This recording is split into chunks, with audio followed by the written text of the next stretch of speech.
সেদিন গাড়িতে যেতে যেতে বন্ধুর আমাকে বলা একটা কথা মনে পড়ল। তোর তো কিছুই হলো না।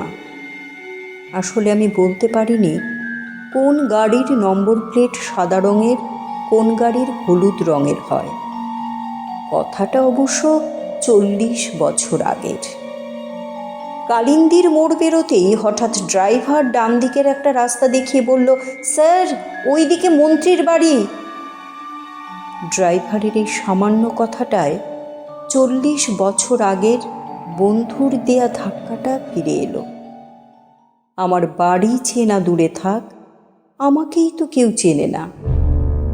সুনীল গঙ্গোপাধ্যায়ের রচনা নিয়ে সাজানো একটি অনুষ্ঠানের শেষ পর্বে সুনীলদা মঞ্চে উঠতেই দর্শকদের চিৎকার, কবিতা, গান, কবিতা, কবিতা।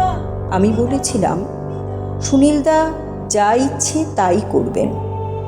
সঞ্চালক দেবাশিস বসু বললেন, রবিন, সুনীলদা যা ইচ্ছে তাই করতে পারেন, কিন্তু যাচ্ছে তাই কিছু করবেন না।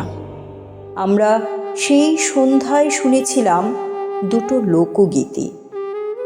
আমার কিছুই না হতে পারা আজ এই শীত শীত সকালে কিং খাবে রাখা একটি মানপত্র যেন, নইলে বছর বছর শক্তি, সুনীল, সমরেন্দ্র সঙ্গ করা আমি এইসব ছাইপাশ লিখতে বসি।